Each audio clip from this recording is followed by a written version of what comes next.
존경하는 재판관 여러분, 그리고 사랑하는 국민 여러분, 작년 12월 3일 비상계엄을 선포한 후 84일이 지났습니다. 제 삶에서 가장 힘든 날들이었지만 감사와 성찰의 시간이기도 했습니다. 저 자신을 돌아보면서 그동안 국민들께 과분한 사랑을 받아왔다는 생각이 들었습니다.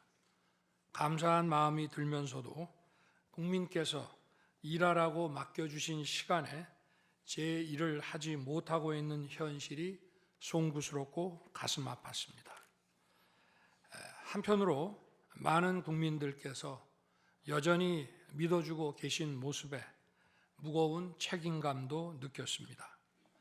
국민 여러분께 죄송하고 감사하다는 말씀 먼저 드리고 싶습니다. 제가 비상계엄을 선포하고 몇 시간 후 해제했을 때 많은 분들께서 이해를 못하셨습니다. 지금도 어리둥절해 하시는 분들이 있을 겁니다.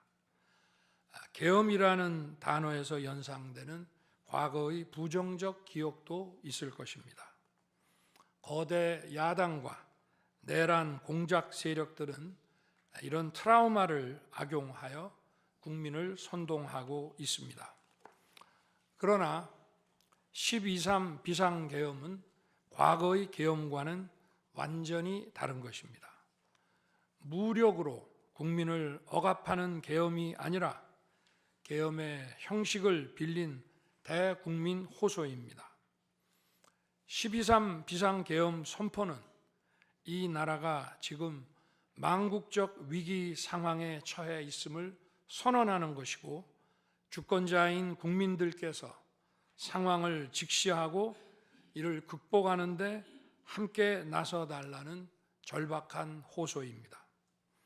무엇보다 저 자신, 윤석열 개인을 위한 선택은 결코 아니었다는 사실을 분명히 말씀드립니다. 저는 이미 권력의 정점인 대통령 자리에 있습니다. 대통령에게 가장 편하고 쉬운 길은 힘든 일을 굳이 벌이지 않고 사회 여러 세력과 잘 타협하고 모든 사람들에게 듣기 좋은 말을 하면서 임기 5년을 안온하게 보내는 것입니다. 일하겠다는 욕심을 버리면 치열하게 싸울 일도 없고 어려운 선택을 할 일도 없어집니다. 저 개인의 삶만 생각한다면 정치적 반대 세력의 거센 공격을 받을 수 있는 이런 비상계엄을 선택할 이유가 전혀 없습니다. 저는 비상계엄을 결심했을 때 제게 많은 어려움이 닥칠 것을 당연히 예감했습니다. 거대 야당은 제가 독재를 하고 집권 연장을 위해 비상계엄을 했다고 주장합니다. 내란죄를 씌우려는 공작 프레임입니다. 정말 그런 생각이었다면 고작 280명의 실무장도 하지 않은 병력만 투입하도록 했겠습니까? 주말이 아닌 평일에 계엄 선포를 하고 계엄을 선포한 후에 병력을 이동시키도록 했겠습니까? 심판정 증거조사에서 드러난 사실에 의하면 그나마 계엄 해제 요구 결의 이전에 국회에 들어간 병력은 106명에 불과하고 본관에 들어간 병력은 15명입니다. 15명이 유리창을 깨고 들어간 이유도 자신들의 근무 위치가 본관인데 입구를 시민들이 막고 있어서 충돌을 피하기 위해 불 꺼진 창문을 찾아 들어간 것입니다. 또한 국회의 해제 요구 결의가 이루어진 이후에 즉시 모든 병력을 철수했습니다. 투입된 군의 병력이 워낙 소수이다 보니 국회 외곽 경비와 질서 유지는 경찰에 요청했습니다. 경찰은 인근 전장년 집회 대응 경력 300명을 국회 외곽에 보냈습니다. 부상당한 군인들은 있었지만 일반 시민들은 단 한 명의 피해도 없었습니다. 처음부터 저는 국방장관에게 이번 비상계엄의 목적이 대국민 호소용임을 분명히 밝혔습니다. 또한 국회의 계엄 해제 요구가 신속히 뒤따를 것이므로 계엄 상태가 오래가지 않을 것이라고 했습니다. 하지만 그런 내용을 사전에 군 지휘관들에게 그대로 알릴 수는 없었습니다. 그래서 최소한의 병력을 실무장하지 않은 상태로 투입함으로써 군의 임무를 경비와 질서 유지로 확실하게 제한한 것입니다. 많은 병력이 무장 상태로 투입되면 아무리 조심하고 자제하라고 해도 군중과 충돌하기 쉽습니다. 그런 일이 발생하지 않도록 원천 차단한 것이고 실제 결과도 예상대로였습니다. 제가 소수의 병력, 비무장, 경험 있는 장병 이 세 가지를 장관에게 명확히 지시한 이유입니다. 그런데도 거대 야당은 이것을 내란이라고 주장하고 있습니다. 병력 투입 시간이 불과 2시간도 안 되는데 2시간짜리 내란이라는 것이 있습니까?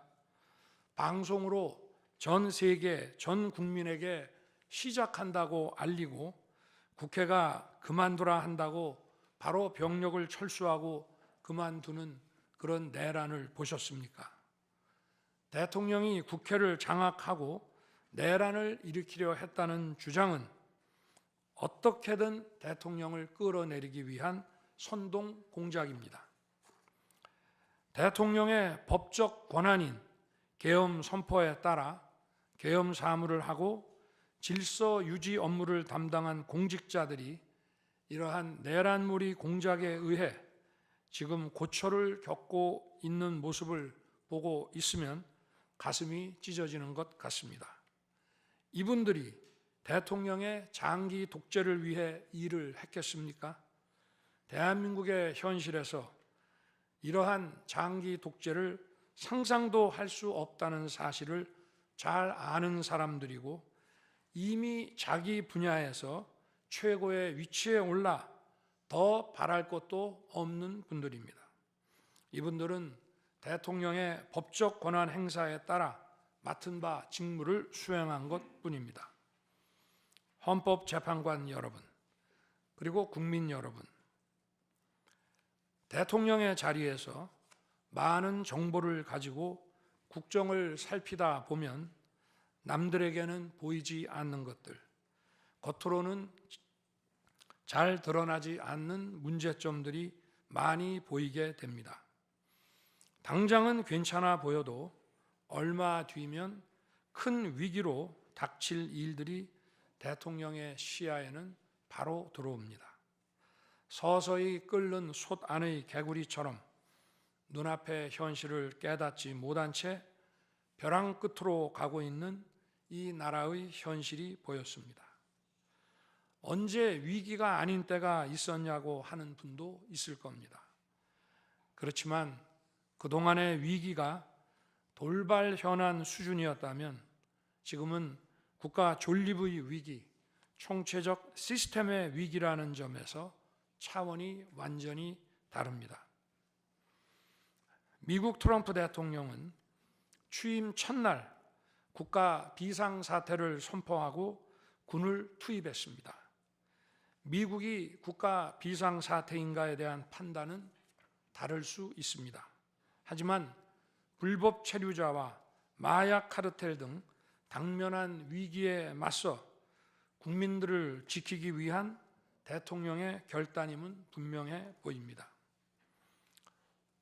그렇다면 지금 우리나라의 현실은 어떻습니까? 국가 비상사태가 아니라고 단언할 수 있습니까? 북한을 비롯한 외부 주권 침탈 세력들과 우리 사회 내부의 반국가 세력이 연계하여 국가 안보와 계속성을 심각하게 위협하고 있습니다. 이들은 가짜 뉴스, 여론 조작, 선전선동으로 우리 사회를 갈등과 혼란으로 몰아넣고 있습니다. 당장 2023년 적발된 민주노총 간첩단 사건만 봐도 반국가 세력의 실체를 쉽게 확인할 수 있습니다. 이들은 북한 공작원과 접선하여 직접 지령을 받고 군사시설 정보 등을 북한에 넘겼습니다.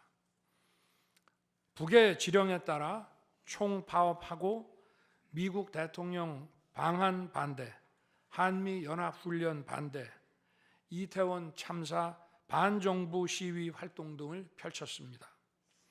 심지어 북한의 지시에 따라 총선과 대선에 개입한 정황도 드러났습니다. 지난 대선 직후에는 대통령 탄핵의 불씨를 지필하면서 구체적인 행동 지령까지 내려왔습니다.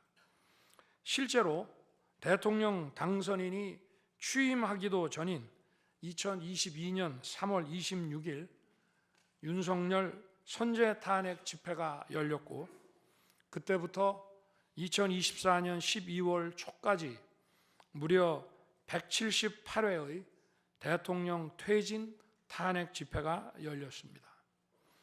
이 집회에는 민노총 산하 건설노조, 언론노조 등이 참여했고 거대 야당 의원들도 발언대에 올랐습니다.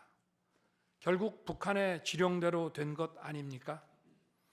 요즘 세상에 간첩이 어디 있냐고 말하는 분들도 있습니다.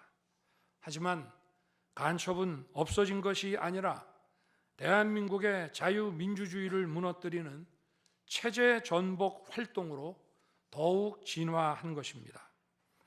그런데 이러한 간첩 활동을 막는 우리 사회의 방어막은 오히려 약해지고 곳곳에 구멍이 난 상태입니다.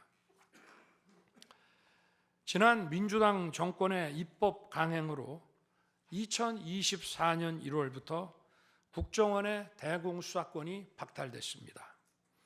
간첩단 사건은 노하우가 축적된 기관에서 장기간 치밀하게 수사를 해야 합니다.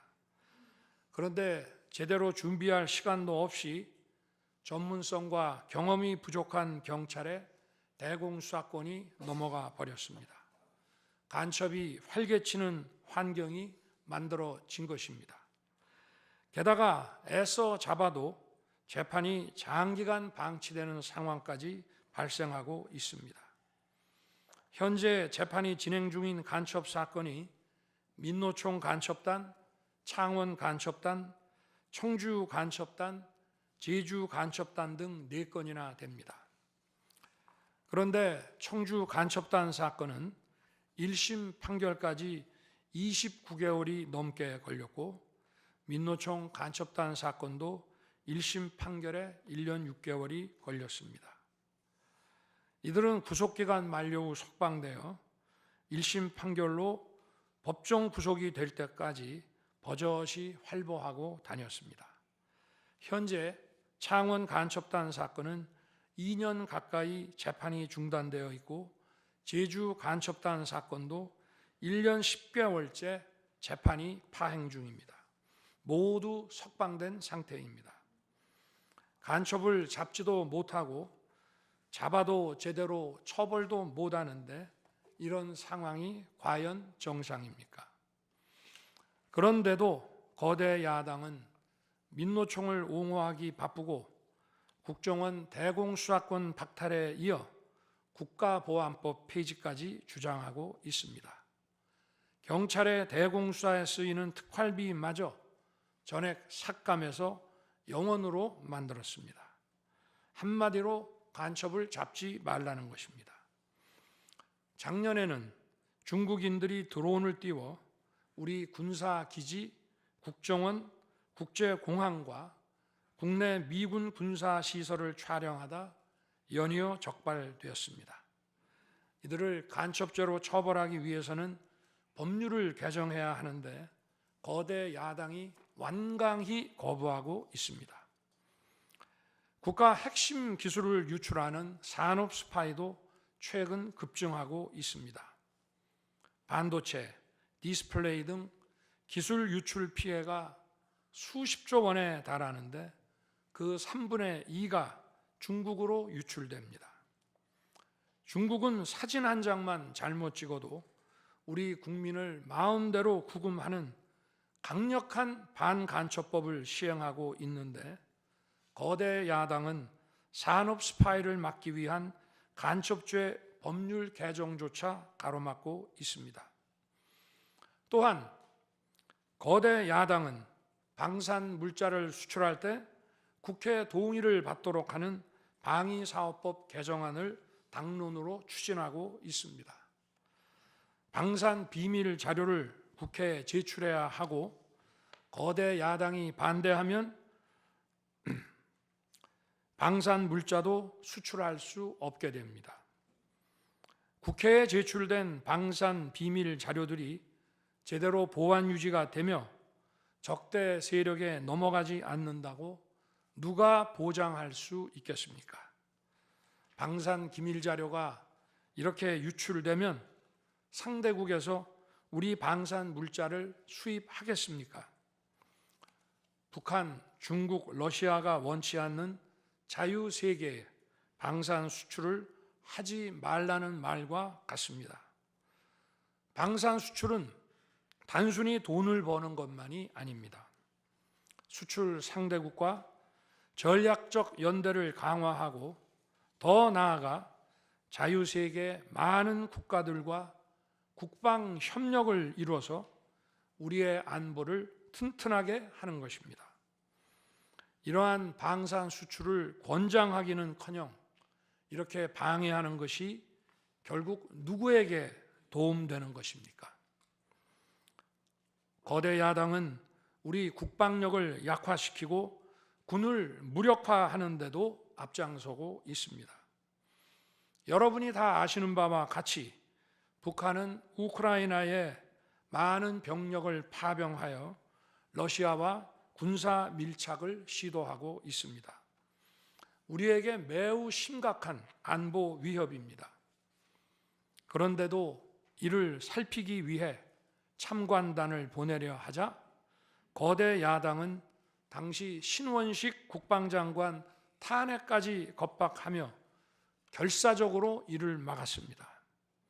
심지어 거대 야당은 우크라이나 참관단 파견, 대북 확성기와 오물풍선 대응 검토 등 군의 정당한 안보 활동까지 외환죄라고 우기고 있습니다.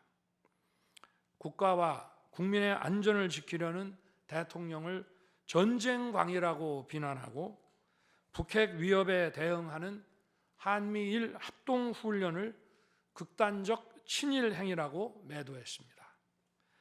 1차 대통령 탄핵 소추안에는 북중러를 적대시하는 것이 탄핵 사유라고 명기했습니다.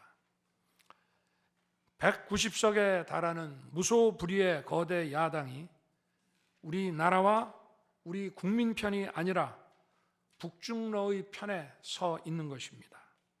이러한 상황이 국가 위기 상황이 아니면 뭐란 말입니까? 이뿐이 아닙니다. 거대 야당은 핵심 국방 예산을 삭감하여 우리 군을 무력화하려 하고 있습니다. 거대 야당은 전체 예산 가운데 겨우 0.65%만 깎았을 뿐이라고 주장합니다. 그러나 그 0.65%가 어디냐가 중요한 것입니다. 마치 사람의 두 눈을 빼놓고 몸 전체에서 겨우 눈알 2개 뺐다고 말하는 것과 같은 얘기입니다. 거대 야당이 삭감한 국방 예산은 우리 군의 눈알과 같은 예산입니다. 북한 핵과 미사일 기지를 선제 타격하는 키일체인의 핵심인 정찰 자산 예산을 대폭 삭감했습니다. 핵심 전력인 지휘 정찰 사업 예산을 2024년 대비 4,852억 원 감액했고, 전술 데이터링크 시스템 성능 개량 사업은 무려 78%를 삭감했습니다.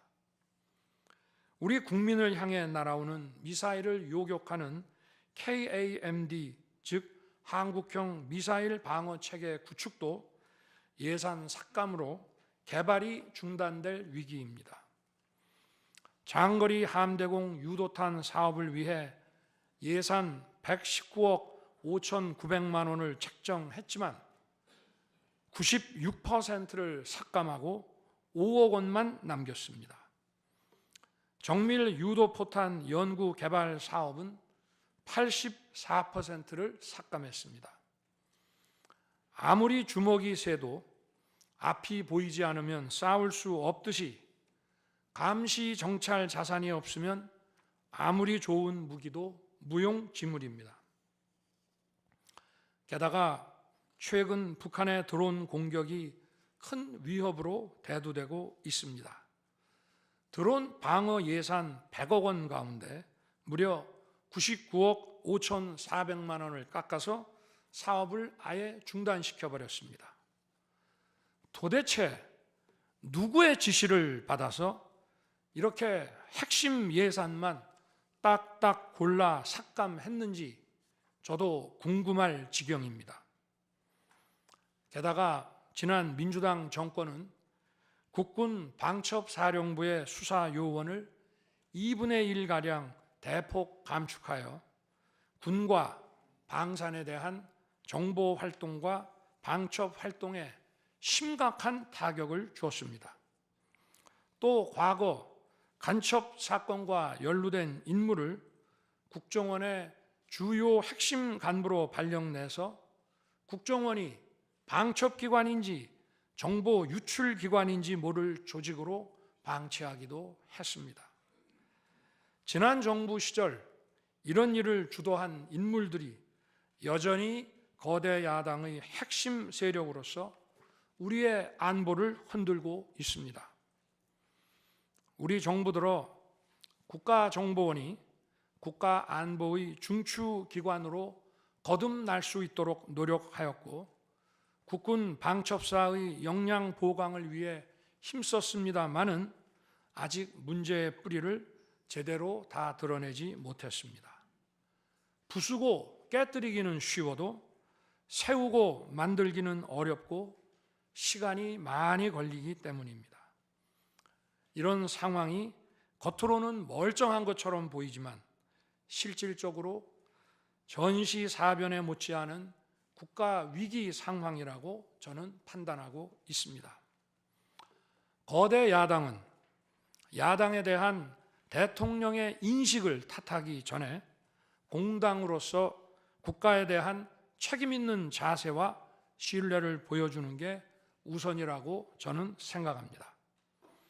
저는 자유민주주의 헌법 원칙, 국가 안보, 핵심 국익 수호만 함께 한다면 어떤 정치 세력과도 기꺼이 대화하고 타협할 자세가 돼 있는 사람입니다. 나라와 국민을 위한 길에 좌파, 우파가 어디 있겠습니까? 하지만 자유를 부정하는 공산주의, 공산당 일당 독재, 유물론에 입각한 전체주의가 다양한 속임수로 우리 대한민국에 스며드는 것은 막아야 합니다. 이런 세력과 타협하고 흥정해서는 안 된다고 생각합니다. 우리가 가치를 공유하지 않는 나라와도 교역도 할 수 있고 국제 협력, 상호 이익을 추구할 수도 있습니다. 하지만 우리 정치 체제에 영향을 미치고 스며드는 것은 막아야 합니다. 그것이 국방 안보만큼 중요한 정치 안보입니다. 바로 우리의 자유민주주의를 지키는 길입니다. 자유민주주의 국가의 공당이라면 이런 세력을 옹호하고 이런 세력과 손잡는 일은 절대 해서는 안 되는 것입니다. 재판관 여러분, 그리고 국민 여러분, 거대 야당은 제가 취임하기도 전부터 대통령 선제 탄핵을 주장했고, 줄탄핵, 입법 폭주, 예산 폭거로 정부의 기능을 마비시켜 왔습니다. 거대 야당은 이러한 폭주까지도 국회의 정당한 권한 행사라고 강변합니다. 그러나 국회의 헌법적 권한은 국민을 위해 쓰라고 부여된 것입니다. 자신들의 정치적 목적을 위해 정부 기능을 마비시키는데 그 권한을 악용한다면 이는 헌정 질서를 붕괴시키는 국헌문란의 다름 아닙니다. 또한 거대 야당은 제가 비상계엄으로 국회의 권능을 마비시키려 했다며 내란몰이를 계속하고 있습니다. 하지만 거대 야당은 제가 대통령에 취임한 이후, 아니 취임하기도 전부터 지금까지 지속적으로 끈질기게 정부의 권능을 마비시켜 왔습니다. 마치 정부를 마비시키는 것이 유일한 목표인 것처럼 국회의 권한을 마구마구 휘둘러 왔습니다. 국회의원과 직원들의 출입도 막지 않았고 국회 의결도 전혀 방해받지 않은 2시간 반짜리 비상계엄과 정부 출범 이후 2년 반 동안 줄탄핵, 입법 예산 폭거로 정부를 마비시켜온 거대 야당 가운데 어느 쪽이 상대의 권능을 마비시키고 침해한 것입니까? 거대 야당은 국무위원들은 물론이고 방통위원장, 검사, 감사원장에 이르기까지 탄핵하고 또 탄핵했습니다. 탄핵 사유가 되는지 여부는 전혀 중요하지 않았습니다. 심지어 거대 야당 대표를 노려봤다고 장관을 탄핵하기도 했습니다. 일단 탄핵해서 직무를 정지시켜 놓고 정작 헌재 탄핵 심판에서는 탄핵 사유를 마음대로 변경하는 황당한 일도 반복해 왔습니다. 얼마 전 중앙지검장 등 검사들에 대한 탄핵 심판을 재판관 여러분께서 직접 진행하시지 않았습니까? 기자회견장에서 거짓말을 했다는데 실제로는 그 기자회견장에 나오지도 않았고 국정감사에서 허위 증언을 했다는데 정작 국정감사에 출석하지도 않았습니다. 기본적인 탄핵 사유조차 틀렸는데도 일단 직무부터 정지시키고 보는 것입니다. 이것이 과연 정상적인 일입니까? 거대 야당의 공직자 줄 탄핵은 정부 기능을 마비시키는 차원을 넘어 헌정 질서 붕괴로 치닫고 있습니다. 이태원 참사가 발생하자 거대 야당은 연일 진상규명을 외치면서 참사를 정쟁에 이용했습니다. 급기야 행정안전부 장관을 탄핵했습니다. 당시 북한이 민노총 간첩단에게 보낸 지령문에 이런 내용이 있습니다. 이번 특대형 참사를 계기로 사회 내부에 세월호 참사 진상규명 투쟁과 같은 정세 국면을 조성하는 데 중점을 두고 각계각층의 분노를 최대한 분출시켜라. 거대 야당이 북한 지령을 받은 감첩단과 사실상 똑같은 일을 벌인 것입니다. 이야말로 사회의 갈등과 혼란을 키우는 선동 탄핵이라 할 것입니다. 거대 야당은 자신들의 당대표를 수사하는 검사들도 줄줄이 탄핵하고 서울중앙지검장까지 탄핵했습니다. 검사 탄핵은 그 자체로도 수사 방해이지만 검사 탄핵을 지켜보는 판사들에 대한 겁박이 되기 마련입니다. 야당 대표에 대한 검찰 수사를 막고 야당 대표의 범죄를 심판할 판사들까지 압박하기 위한 방탄 탄핵인 것입니다. 급기야 거대 야당은 지난 정부의 이적 행위를 감사하던 감사원장까지 탄핵했습니다. 거대 야당은 감사원장 탄핵 소추안에 사드 정식 배치 고의 지연 의혹 감사를 탄핵 사유로 포함시켰습니다. 이 사건은 지난 민주당 정부의 안보라인 고위직 인사 4명이 주한 중국 대사관 무관에게 사드 배치 작전명, 작전 일시, 작전 내용 등 국가 기밀 정보를 넘겨준 간첩 사건입니다. 감사원은 이를 적발하고 검찰에 수사 의뢰하는 등 감사 조치를 진행하였는데 이것이 탄핵 사유라는 것입니다. 자신들의 간첩 행위를 무마하기 위한 이적 탄핵이 아닐 수 없습니다. 헌법기관인 감사원장에 대한 무차별 탄핵은 그 자체로도 심각한 헌법 파괴 행위이지만 이적 행위까지 탄핵으로 덮는 것을 보며 이야말로 자유민주주의를 무너뜨리는 망국적 위기 상황이라고 판단한 것입니다. 또 한편 정부 각 부처들은 국민의 세금으로 엄청난 규모의 예산을 사용 집행하고 있습니다. 수많은 산하 기관도 거느리고 있습니다. 그런데 이런 부처의 수장들을 탄핵 소추로 직무정지시켜 그 부처의 기능을 마비시키거나 심각하게 저해한다면 기회 비용과 재정적 측면에서도 국가와 국민에 얼마나 막대한 경제적 피해를 입히는 것이 되겠습니까? 거대 야당은 공직자를 무차별 탄핵 소추하고 소추인단 변호사 비용도 국민 세금으로 사용하고 있습니다. 그렇지만 억울하게 탄핵 소추된 공직자들은 직무가 정지된 상황에서 자기 개인 자금으로 변호사 비용까지 조달해야 합니다. 정부 공직자들은 거대 야당의 이러한 폭거에 한없이 위축될 수밖에 없습니다. 이처럼 거대 야당은 선동 탄핵, 방탄 탄핵, 이적 탄핵으로 대한민국을 무너뜨리고 있습니다.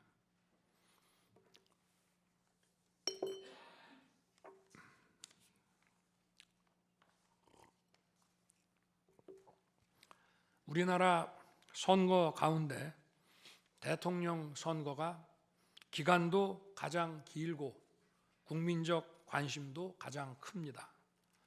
그만큼 직선 대통령의 민주적 정당성은 다른 선출직 공직자에 비해 그 무게가 다릅니다. 과거 우리나라 민주화 운동은 한마디로 대통령 직선제 확보였다고 해도 과언이 아닙니다.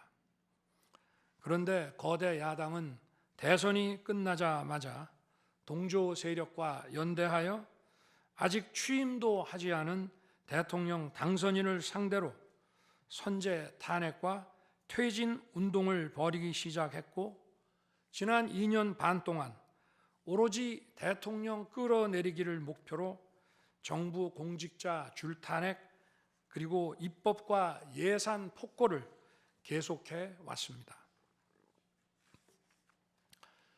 헌법이 정한 정당한 견제와 균형이 아니라 민주적 정당성의 상징인 직선 대통령 끌어내리기 공작을 그야말로 쉼없이 해온 것입니다.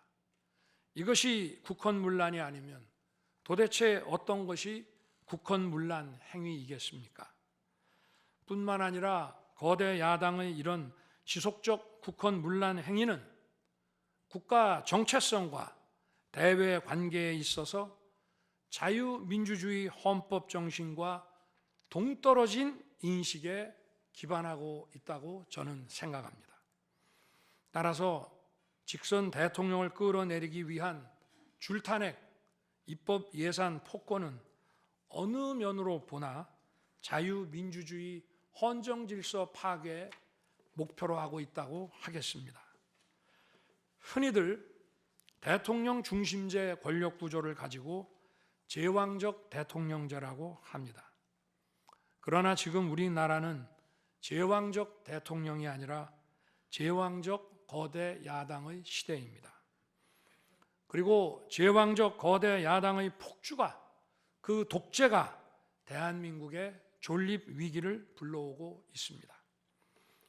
계엄 이후 벌어진 일들만 보아도 모두 잘 알 수 있지 않겠습니까?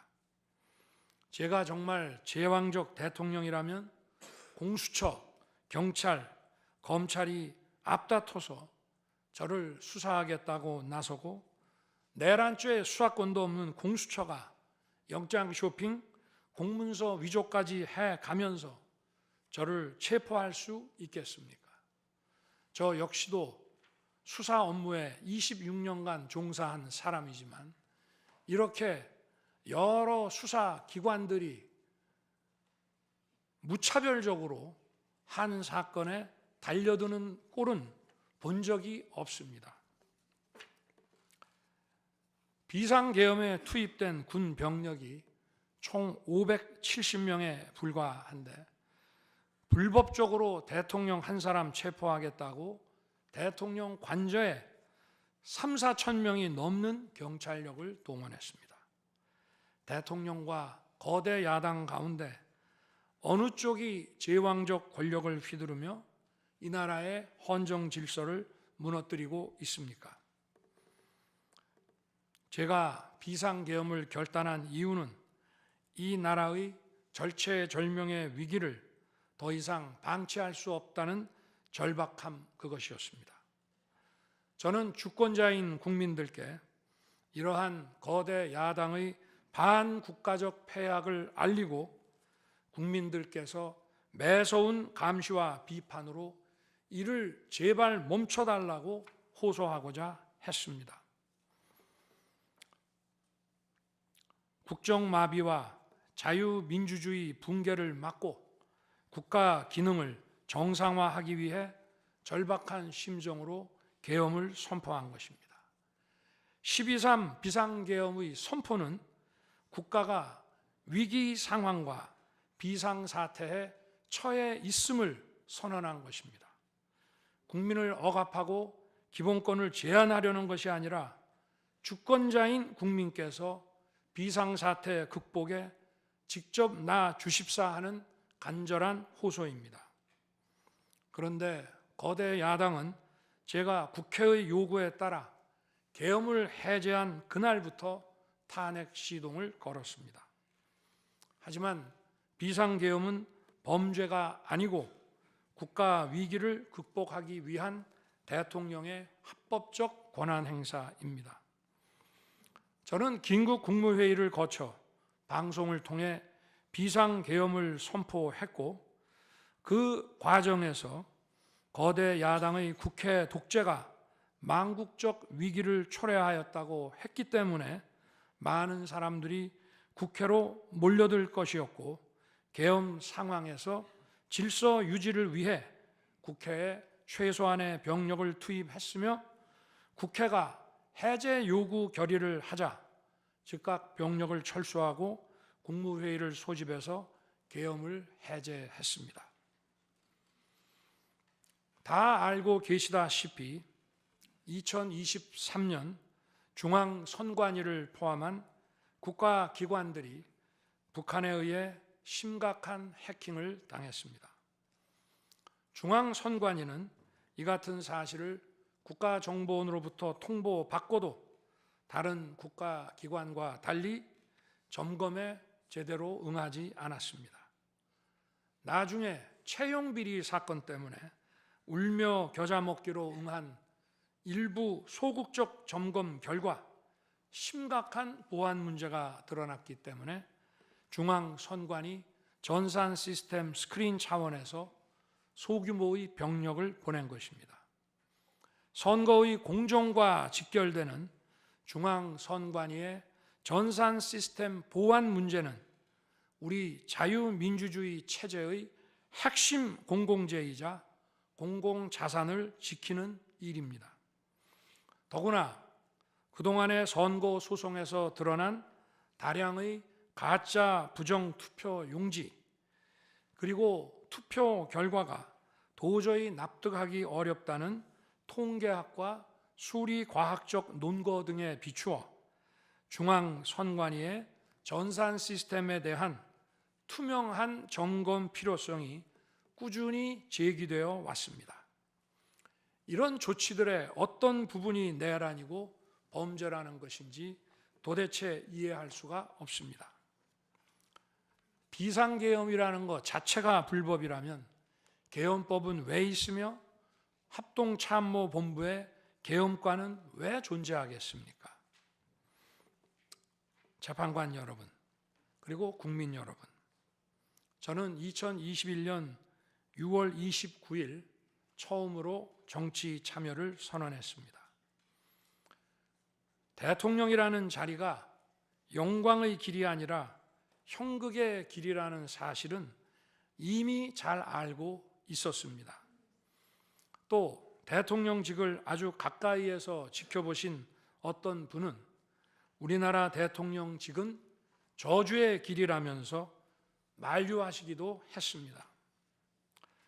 그러나 자유민주주의라는 헌정 질서가 무너지고 있는 상황에서 나라를 지키고 싶어 정치를 시작했습니다. 그때 정치 참여를 선언하면서 국민께 드린 약속이 있습니다. 우리의 미래를 짊어질 청년들, 국가를 위해 희생하신 분들, 산업화에 일생을 바친 분들, 나라의 민주화에 헌신하고도 묵묵히 생업에 종사하며 살아가시는 분들, 성실하게 세금을 내시는 분들, 이런 분들이 분노하지 않는 나라를 만들겠다는 약속이었습니다. 그리고 청년들이 마음껏 뛰는 역동적인 나라, 창의와 자유가 넘치는 혁신의 나라, 약자가 기죽지 않은 따뜻한 나라, 국제사회와 가치를 공유하고 책임을 다하는 나라를 만들겠다고 국민께 약속드렸습니다. 거대 의석과 이권 카르텔이 나라의 주인 노릇을 하는데 맞서 국민들에게 빼앗긴 주권을 되찾아 드리겠다고 약속했습니다. 그날 이후 지금까지 단 한순간도 이 약속을 잊은 적이 없습니다. 국민의 선택을 받아 대통령이 된 후 이 약속을 지키기 위해 쉼없이 노력하고 또 노력했습니다. 무엇 하나 쉬운 일이 없었습니다. 글로벌 복합 위기로 인한 대외 환경의 어려움이 계속됐습니다. 지난 민주당 정부의 잘못된 소주성 정책과 부동산 정책은 우리 경제와 민생의 문제를 풀어가는데 계속 발목을 잡았습니다. 하지만 어떤 문제라도 노력하면 풀어낼 수 있다고 믿었고 실제로 우리 기업, 우리 국민과 함께 뛰면서 하나하나 문제를 해결할 수 있었습니다. 기쁘고 보람 있는 일도 많았고 부족하고 아쉬운 일도 있었습니다.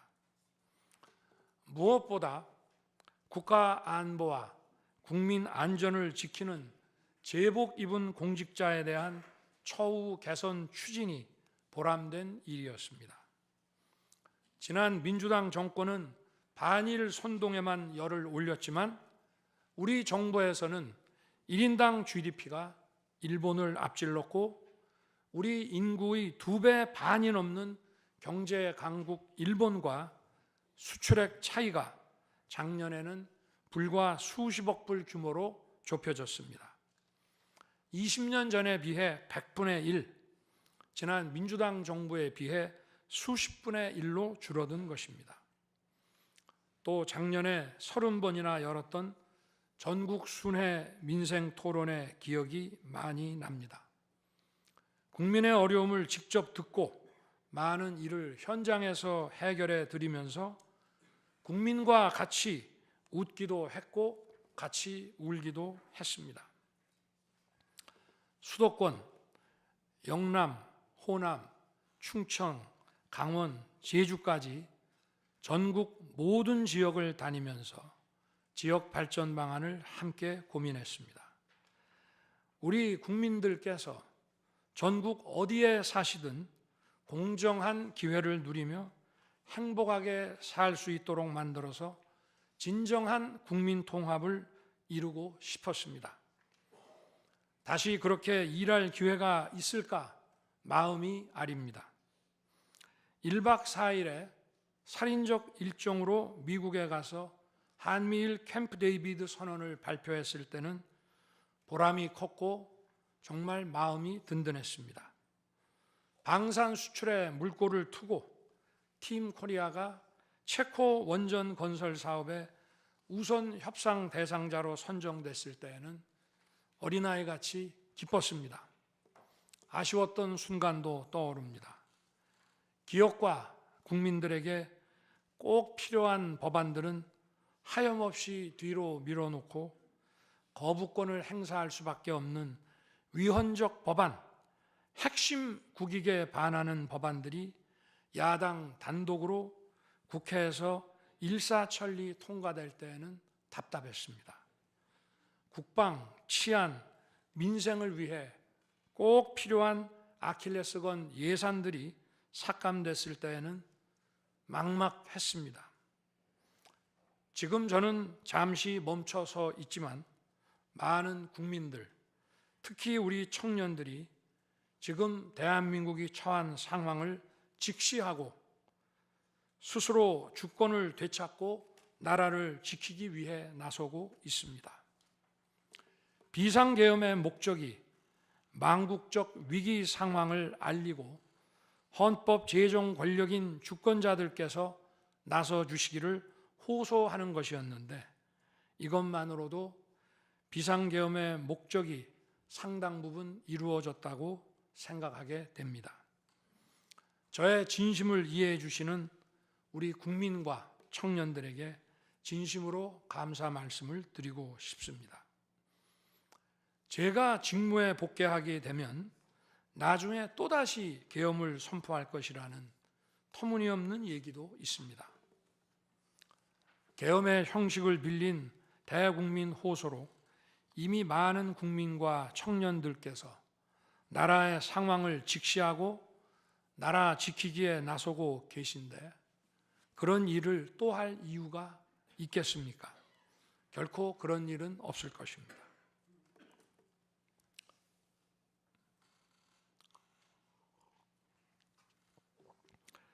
헌법재판관 여러분, 그동안 심판정에서 다루어진 쟁점들 가운데 두 가지에 대해서만 간략히 말씀드리겠습니다. 세세한 사실관계를 언급하기보다 상식선에서 간단히 말씀드리겠습니다. 우선 제가 국회의원을 체포하거나 본회의장에서 끌어내라고 했다는 것입니다. 정말 터무니없는 얘기입니다. 상식적으로 이렇게 해서 도대체 뭘 어떻게 하겠습니까? 의원들을 체포하고 끌어내서 계엄 해제를 늦추거나 막는다 한들 방송으로 온 국민과 전 세계가 지켜보고 있는데 그 다음에 뭘 어떻게 하겠습니까? 계엄 당일 국회의장의 발언대로 국회는 어디서든 본회의를 열어 계엄 해제를 의결할 수 있습니다. 영화나 소설에 나오기도 하지만 현실적으로 이런 일을 하려면 군으로 국가를 완전히 장악하는 계획과 정치 프로그램을 미리 가지고 있어야 합니다. 그런데 실제 상황이 어땠습니까? 계엄 사무를 담당할 주요 지휘관들이 계엄 직전에 어디에 있었는지 이 심판정에서 다 드러났습니다. 장관 재가를 받아 지방 휴가를 가거나 부부 동반 만찬, 간부 만찬 회식을 하다가 대통령의 계엄 선포 직후에야 국방장관으로부터 업무 지시를 받았습니다. 준비된 치밀한 작전 계획이나 지침이 없었기 때문에 혼선과 허술함도 있었습니다. 국방장관이나 지휘관들이나 경험이 풍부한 군사 전문가들인데 이들이 왜 이랬겠습니까? 12.3 계엄 선포는 계엄의 형식을 빌린 대국민 호소이고 과거 계엄과는 다른 것이었기 때문입니다.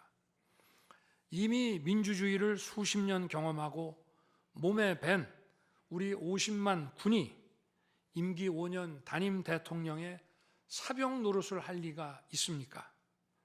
제가 비상계엄을 선포한 이유는 오로지 주권자인 국민들에게 국회의 망국적 독재로 나라가 위기에 빠졌으니 이를 직시하고 감시와 비판의 견제를 직접 해달라는 것이었습니다. 공화국의 대의제 위기에 헌법 제정 권력인 주권자가 직접 나서야 한다는 호소였습니다. 의원을 체포하거나 끌어내라고 했다는 주장은 국회에 280명의 질서유지 병력만 계획한 상태에서 앞뒤가 맞지 않는 얘기입니다. 국회가 비어있는 주말도 아니고 회기 중인 평일에 이런 병력으로 터무니없는 얘기입니다. 의원만 300명이고 직원들과 보좌진을 합치면 몇천 명이 넘습니다. TV 생중계를 보더라도 계엄 선포 후 얼마 지나지 않아 이미 국회 마당과 본관에는 수천 명의 국회 관계자와 민간인들이 들어왔습니다. 실제로 계엄 선포 후 1시간 30분이 지나서야 질서유지 군 병력이 도착했고 경내에 진입한 병력이 106명, 그 중에서 본관에 들어간 병력이 겨우 15명인데 이런 극소수 병력을 가지고 국회의원을 체포하고 끌어낸다는 것이 말이 되겠습니까?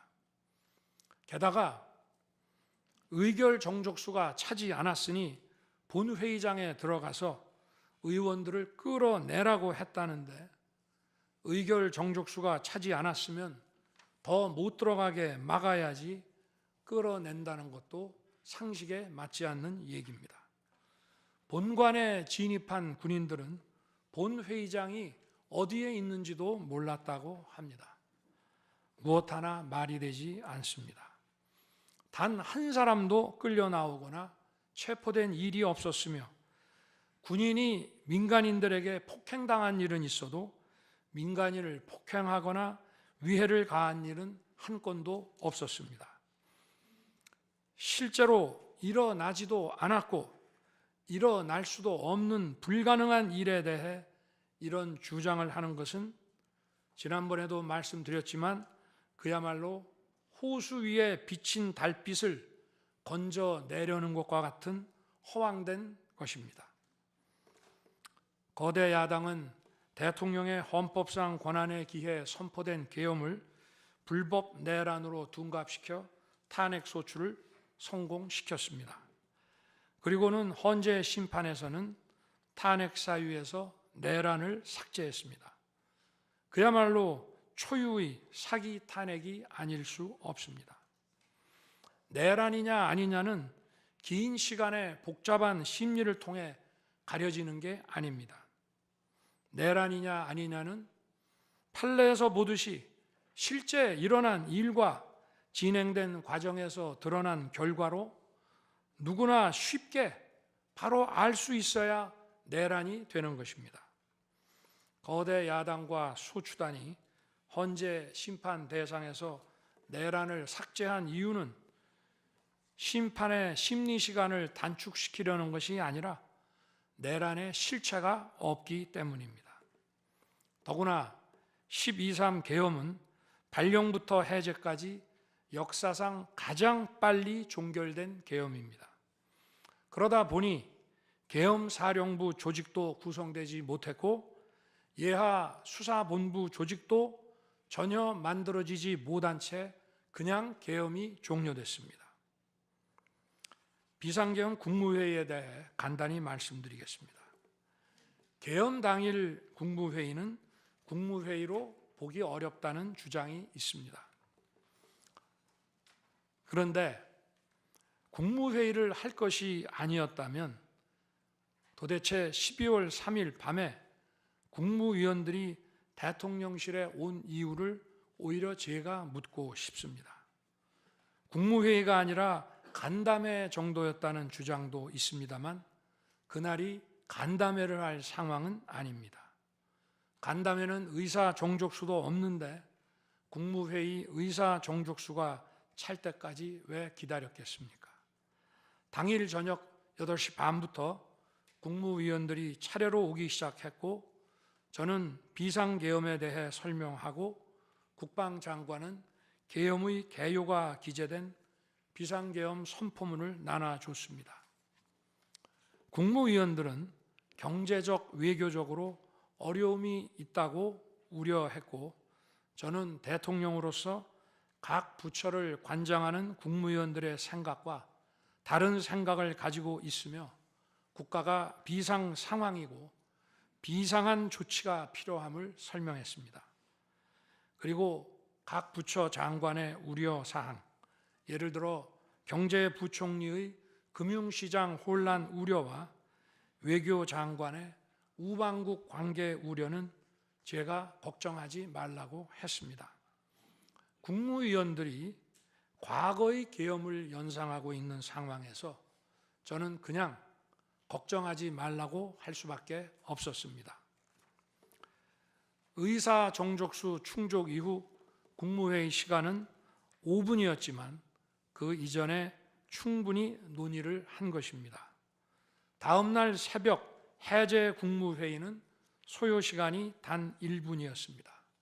실제 정례 주례 국무회의 경우에도 모두와 마무리 발언 등을 하고 많은 안건을 다루기 때문에 1시간가량 걸리지만 개별 안건의 심의 시간은 극히 짧습니다. 또한 비상계엄을 위한 국무회의를 정례 주례 국무회의처럼 하기는 어렵습니다. 보안 유지가 중요하고 그렇게 해야 혼란도 줄이고 질서 유지 병력도 최소화할 수 있기 때문입니다. 이상민 전 행안부 장관은 지난 심판정에서 그동안 국무회의를 100여 차례 참석했지만 이번 국무회의처럼 실질적으로 열띤 토론이나 의사 전달이 있었던 것은 처음이라고 했습니다. 국무회의 배석을 위해 비서실장과 안보실장도 통상처럼 대통령실로 나오도록 했고 국가 안보의 문제이기도 해서 국정원장도 참석시켰습니다. 1993년 8월 13일 김영삼 대통령께서 긴급 재정경제 명령으로 금융실명제를 발표했을 때도 국무위원들은 소집 직전까지 발표한다는 사실 자체를 몰랐고 국무회의록도 사후에 작성됐습니다. 그때 상황은 이인재 당시 노동부 장관께서 이미 공개적으로 설명한 바 있습니다. 그러나 아무도 이를 두고 국무회의가 없었다고 하지 않았고 당시 헌법재판소는 긴급명령 발동을 모두 합헌이라고 결정했습니다. 그 밖에 여러 쟁점들에 대해서는 변호인단의 변론으로 가름하겠습니다. 재판관 여러분, 그리고 국민 여러분, 저는 언젠가 해야 하고 누군가 해야 하는 일이라면 지금 제가 하겠다는 마음으로 대통령직을 수행해 왔습니다. 그래서 임기 전반부 동안 역대 정부들이 표를 잃을까 봐 하지 못했던 교육, 노동, 연금의 3대 개혁을 중심으로 국정개혁 과제를 과감하게 추진했습니다. 30년 동안 지지부진했던 유보 통합의 첫걸음을 떼었고 늘봄 학교와 융복합 고등교육, 그리고 지역 산업과의 연계 강화를 위한 과감한 권한 이전 등 교육개혁의 기틀을 마련했습니다. 노사 법치의 틀을 새롭게 세우고 4차 산업혁명 시대에 적응하기 위한 노동 유연화와 노동 보호의 개혁 물꼬도 텄습니다. 국가적 난제였던 연금 개혁도 역대 정부 최초로 방대한 수리 분석과 신층 여론조사를 진행하였고 수용성이 높은 방안을 만들어 국회에 제출했습니다.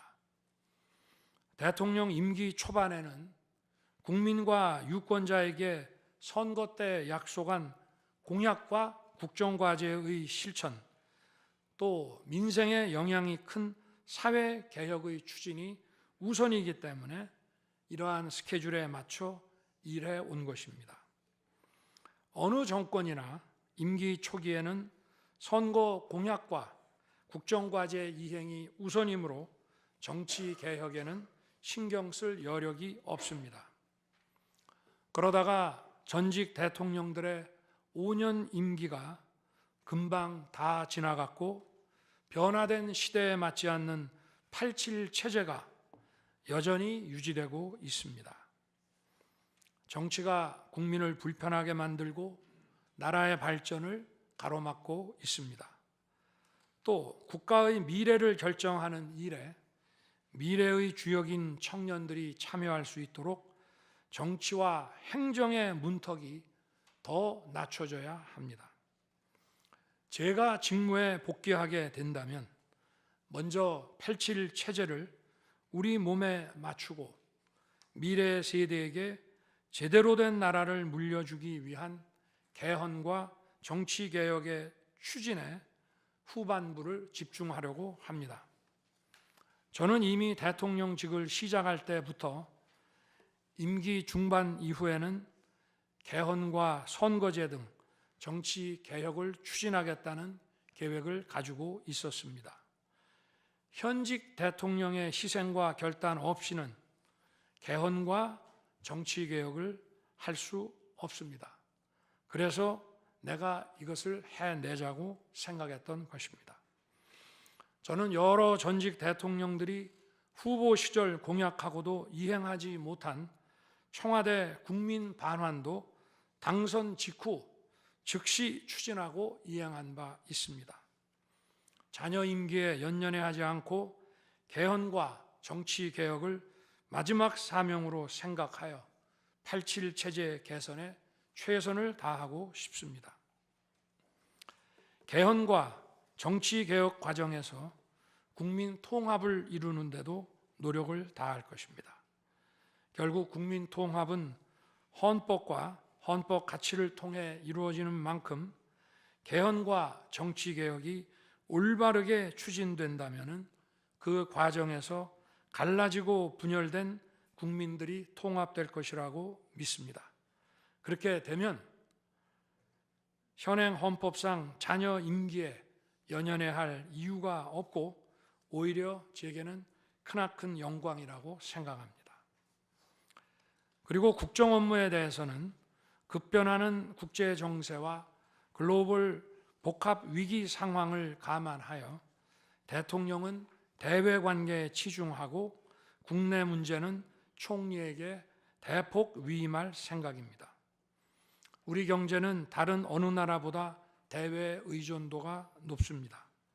특히 미 트럼프 행정부 출범 이후 국제 질서의 급변과 글로벌 경제 안보의 불확실성에 크게 영향을 받을 수밖에 없습니다. 지금 우리가 국가 노선을 어떻게 선택하느냐에 따라 이 위기가 기회가 될 수도 있고 돌이킬 수 없는 재앙을 맞을 수도 있습니다.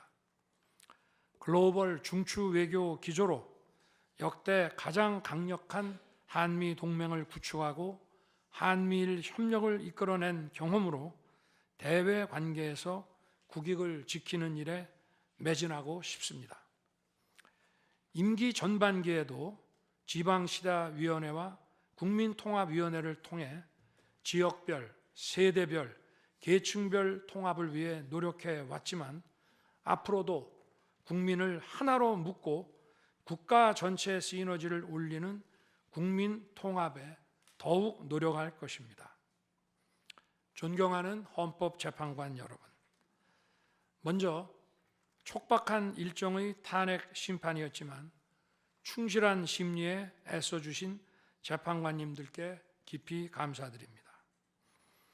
이번 심리는 내란 탄핵으로 소추한 후 심판 대상에서 내란을 삭제한 소추단 측이 제시한 쟁점 위주로 이루어지게 됐습니다.